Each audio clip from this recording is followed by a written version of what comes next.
The wind did not merely blow across the high plains of the Montana Territory. It screamed, a cacophony of lost souls tearing at the rough-hewn logs of the cabin, demanding entry into the only warmth for 50 miles. Arthur sat in the high-backed leather chair that had molded itself to his spine over a decade of solitary evenings, a glass of amber whiskey resting untouched on the heavy oak table beside him.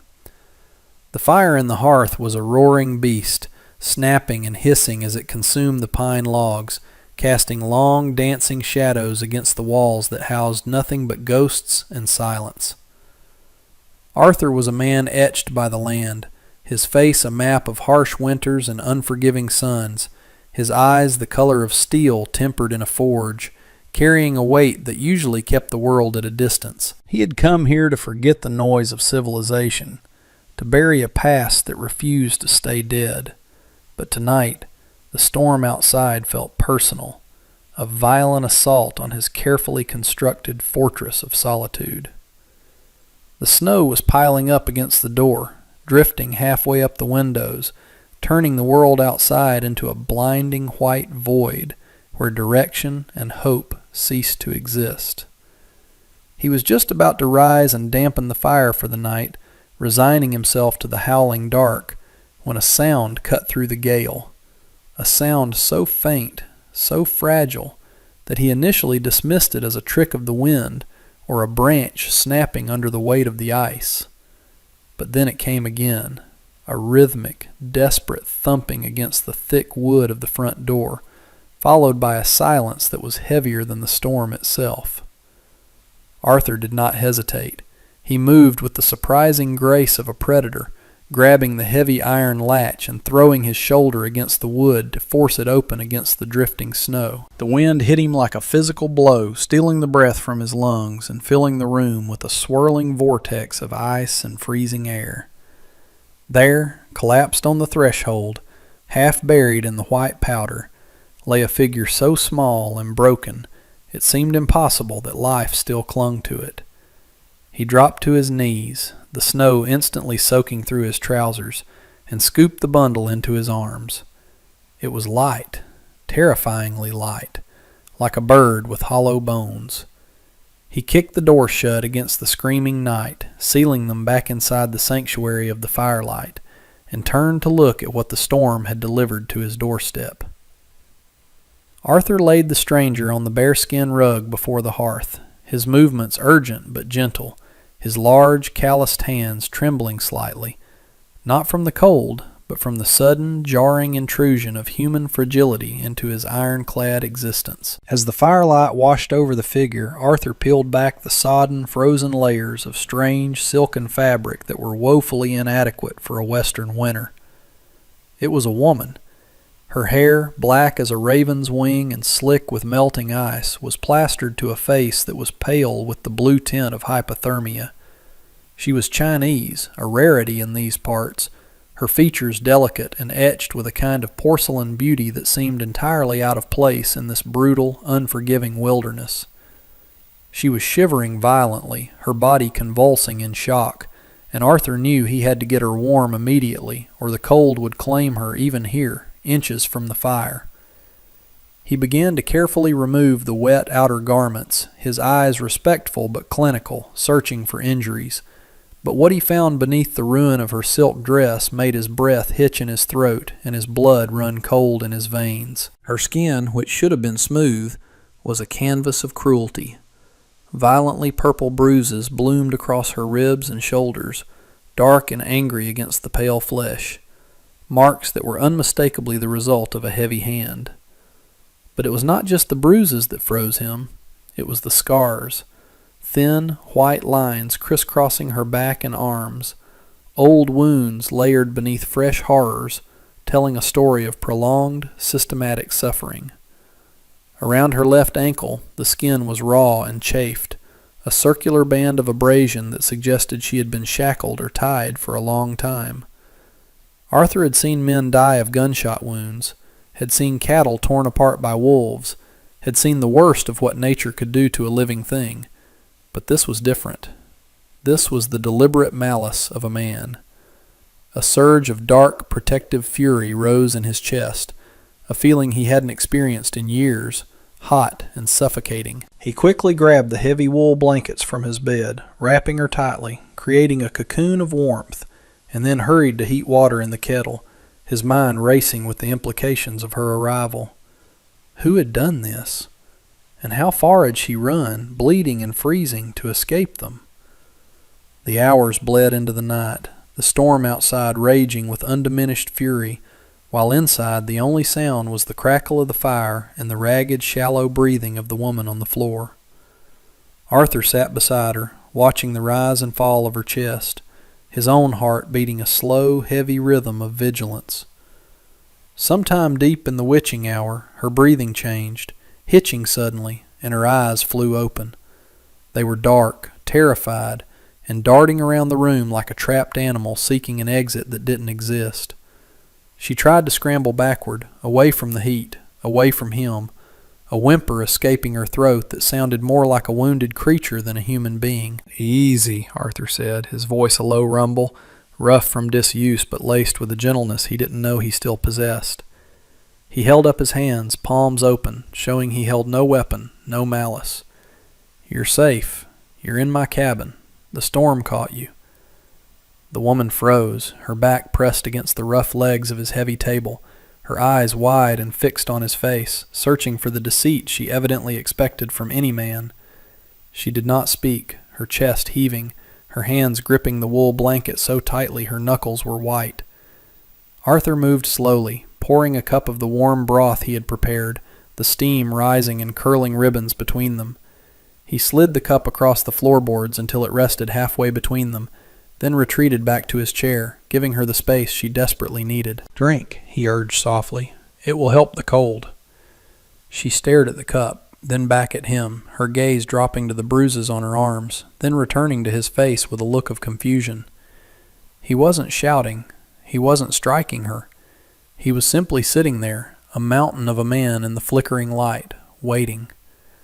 Slowly, with agonizing hesitation, she reached a trembling hand out from the blanket, her fingers brushing the ceramic mug. She lifted it to her lips, the warmth seeming to shock her, and took a sip. Then another. Arthur watched, feeling a strange tightness in his chest loosen slightly. He saw the terror in her eyes, but beneath it he saw something else, a fierce, burning resolve. She wasn't just a victim. She was a survivor who had walked into a blizzard rather than stay where she was. "My name is Arthur," he said into the quiet. She lowered the cup, the liquid trembling, and for the first time her voice emerged, a whisper of broken sound, melodic and terrified. "May," she breathed.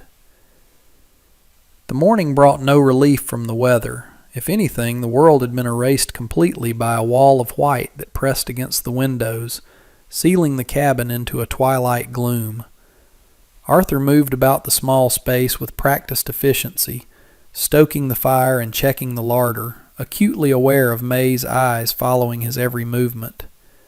She had not moved from the corner near the hearth, wrapped in the blankets like a statue of sorrow, but the panic from the night before had settled into a wary, high-strung tension.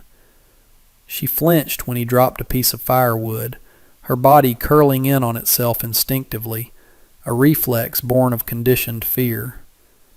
It broke his heart in a way he hadn't thought possible, cracking the callous shell he had built around his emotions. He busied himself repairing a leather harness at the table, the rhythmic sound of the awl punching through hide filling the silence, offering a predictable, non-threatening noise.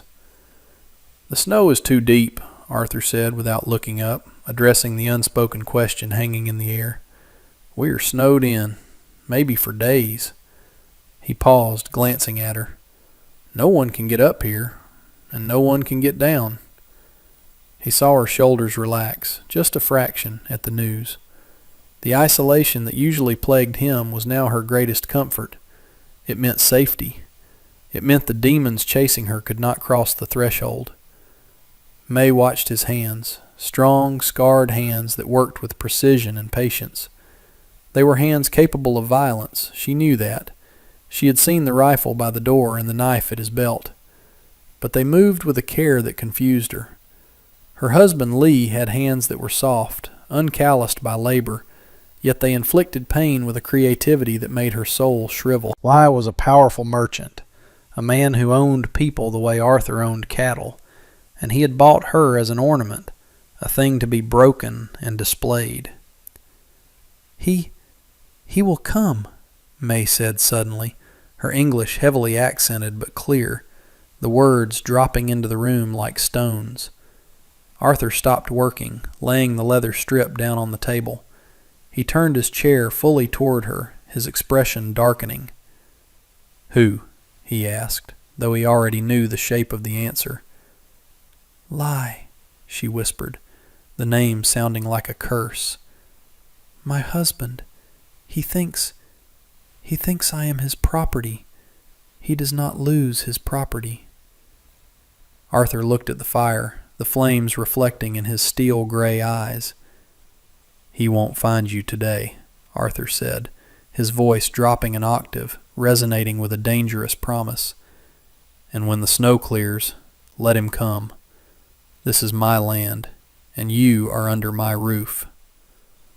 By the third day, the cabin had transformed from a shelter into a small, shared universe. The storm continued to rage, a relentless siege that made the world outside irrelevant. Inside, a quiet routine began to form, a fragile bridge built over the chasm of their different worlds. May, though still weak and moving with a limp that made Arthur wince in sympathy, began to insist on helping. She refused to be idle, perhaps fearing that usefulness was the only currency that purchased safety. She took over the cooking, taking the simple dried venison and root vegetables Arthur provided, and turning them into stews that tasted richer, more complex than anything he had eaten in years. Arthur watched her as she moved around the fire, her silhouette stark against the glow. She had washed the silk dress, though it was ruined, and wore one of his heavy flannel shirts that hung on her frame like a robe, the sleeves rolled up to her elbows. It should have looked comical, but on her it looked dignified, a mantle of survival. He found himself finding excuses to be near the hearth, fixing things that didn't need fixing, just to be in the orbit of her quiet presence. They spoke little, but the silence had changed. It was no longer the heavy, suffocating silence of suspicion. It was a companionable silence, loaded with unspoken questions and tentative answers. That evening, as the wind rattled the roof shingles, Arthur noticed May shivering again, though the fire was high. He stood up and went to the large wooden chest at the foot of his bed, pulling out a thick, gray wool quilt, a quilt his mother had made a lifetime ago, a relic of a softer time. He walked over to where May sat, and without a word, draped it over her shoulders. She stiffened for a second, then looked up at him. Her eyes, usually cast down in submission, met his. In the firelight, he saw a depth of gratitude that humbled him, but also a flicker of something else, a recognition of the man beneath the scars, just as he had recognized the steel beneath her bruises. She pulled the quilt tighter, her fingers brushing against his hand for the briefest of moments. The contact was electric, a spark that jumped the gap between them, startling them both. Arthur pulled his hand back slowly, not wanting to break the spell, but afraid of the intensity of it. "Thank you," she said, her voice steady, "for not being him." Arthur nodded, his throat tight. "I could never be him," he replied roughly, turning back to the window to watch the snow, knowing that when the storm broke, the real danger would begin, and knowing, with absolute certainty, that he would burn the world down before he let anyone take her back. The silence that followed the storm was absolute, a heavy, crystalline stillness that rang in the ears louder than the gale that had preceded it. On the morning the wind finally died, the sun rose over a world transformed. The landscape buried under 4 feet of pristine, blinding white that smoothed the jagged edges of the wilderness into gentle, treacherous undulations. Arthur opened the heavy oak door, the wood groaning against the drift, and shoveled a path to the woodpile, his breath pluming in the frigid air like dragon smoke. May stood in the doorway, wrapped in the gray quilt, her eyes squinting against the harsh brilliance of the sun reflecting off the snowpack. For the first time in days, the tension in her shoulders seemed to ebb, replaced by a tentative awe at the sheer scale of the isolation surrounding them. It was a beautiful, deadly cathedral of ice, and for a moment the threat of Lee felt distant, swallowed by the vastness of the Montana Territory. Arthur returned with an armful of logs, stomping the snow from his boots, and caught her watching the horizon, not with fear, but with a quiet, contemplative longing. He paused, the rough bark of the pine digging into his gloves, realizing that in the span of a few days the cabin had shifted from a place of solitary confinement to a shared sanctuary. He placed the wood by the hearth and turned to her, the firelight catching the silver in his beard. "The pass will be blocked for another week," he said, his voice low. "But the drifts are firm enough to walk on if you have snowshoes." May turned, pulling the quilt tighter. "I have nowhere to walk to," she answered softly, the truth of it hanging between them. "This is the only place the wind has not reached." Arthur looked at her, really looked at her, seeing the steel spine beneath the porcelain skin. "Then we make it ready," he said, "because the quiet doesn't last forever." That night, over a meal of roasted rabbit and winter root stew, Arthur broke his own rule of silence. He spoke of the empty chair, of the wife and daughter taken by a fever 10 years prior, the ghosts that usually kept him company. He offered the story not as a plea for pity, but as an exchange of currency, his scars for hers. May listened, her dark eyes swimming with unshed tears, and in the flickering light, the distance between their two broken lives narrowed until it was just a step across the hearth. The peace held for 2 more days, a fragile, suspended reality where the only battles were against the cold and the encroaching dark. But the thaw began on the 7th day, the sun turning the surface of the snow into a glittering slush that froze hard as iron by nightfall. It was the sound of the crust breaking that alerted Arthur first, the crunch of heavy hooves punching through the ice layer, echoing up the valley like gunshots. He was splitting kindling on the porch when he heard it, and he didn't need to look up to know that the outside world had finally come crashing back in. He straightened slowly, the axe resting easy in his hand, his eyes scanning the tree line until he saw them. 4 riders, dark silhouettes against the blinding white, picking their way slowly up the rise toward the cabin. May was inside, but she sensed the shift in his posture through the open door. She appeared at the threshold, her face draining of blood as she recognized the lead horse, a massive black stallion adorned with silver tack that glinted maliciously in the sun. "It is him," she whispered, the tremor in her voice threatening to shatter her composure. Arthur did not turn, but he reached back with his free hand, pushing her gently but firmly behind the doorframe.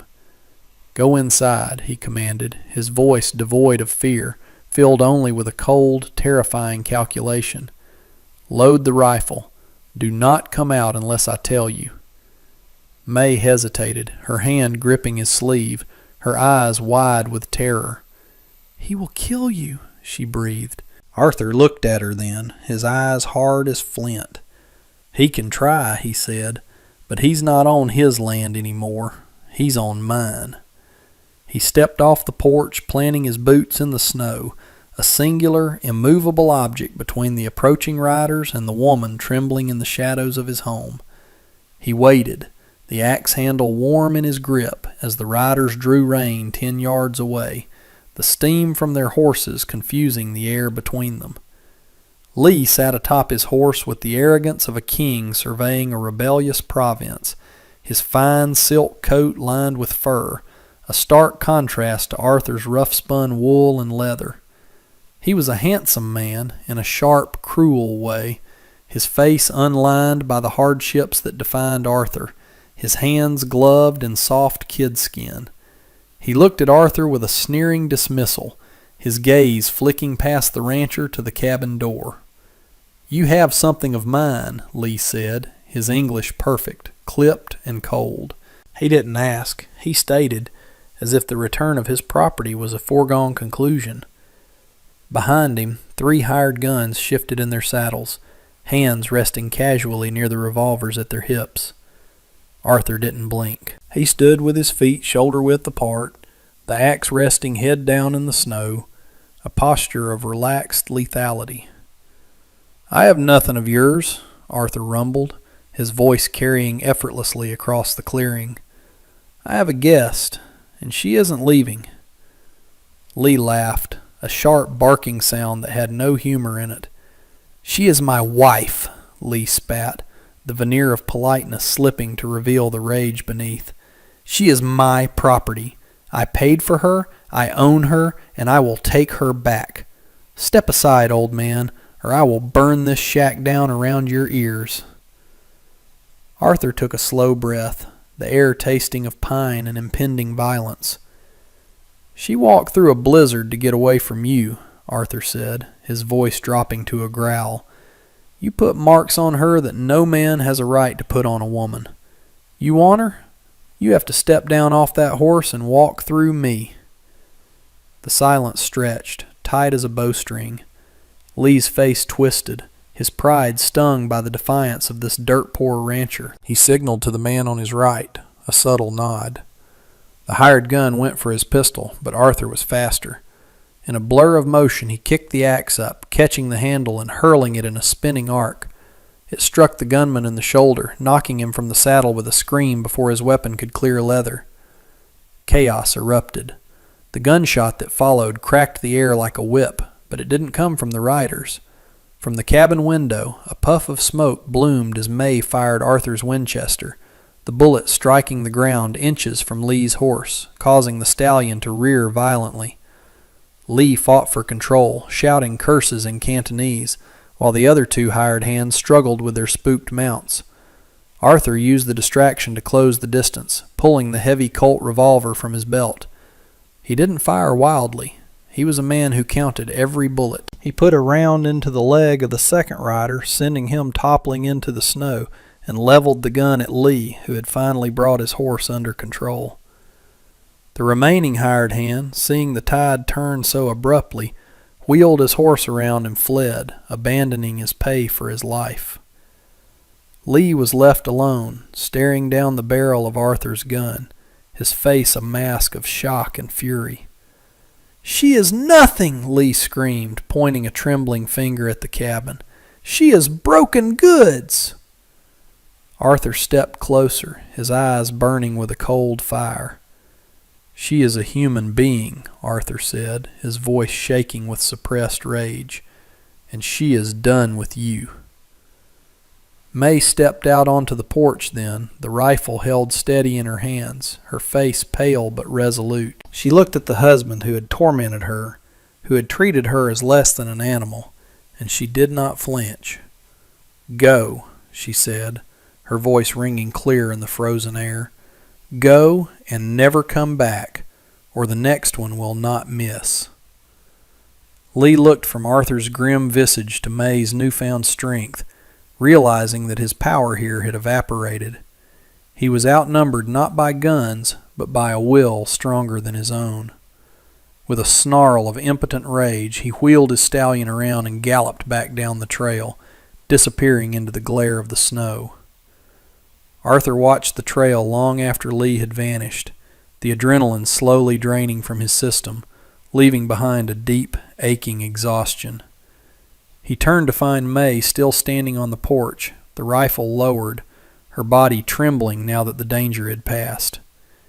He walked up the steps, the snow crunching loudly under his boots, and gently took the weapon from her hands. She looked up at him, her eyes searching his face for any sign of regret, but found only relief. "Are you hurt?" she asked, her hands reaching out to brush the snow from his coat, a gesture of intimacy that felt natural now. "No," Arthur lied, ignoring the ache in his shoulder where he had slammed into the doorframe during the scramble. "I'm fine." He looked at the blood on the snow where the hired hand had fallen, a stark reminder of how close violence always hovered. "He won't come back," Arthur said, his voice carrying the weight of a vow. "Men like that, they only fight when they think they can win easy. He knows now. He knows the cost is too high." May nodded, a tear slipping down her cheek, not from sadness, but from the overwhelming release of a burden she had carried for years. She leaned into him, her forehead resting against his chest, and for the first time in his life, Arthur didn't pull away. He wrapped his arms around her, his heavy coat enveloping her, offering a shield against the cold world. They stood there for a long time, two scarred souls holding each other up in the aftermath of the storm, realizing that they had saved each other in more ways than one. The silence of the winter wilderness returned, but it was no longer lonely. It was peaceful. Weeks later, the first true signs of spring began to break the stranglehold of winter. The snow receded from the lower pastures, revealing patches of brown earth that smelled of wet soil and promise. The creek, which had been a frozen ribbon of silence, began to sing again, the water rushing clear and cold over the stones.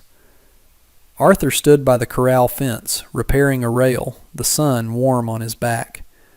He watched May walking up from the stream, a basket of early greens in her hand, her step lighter, the limp almost entirely gone. She wore a dress she had sewn from fabric he had brought from the trading post in town, a deep blue that matched the sky above.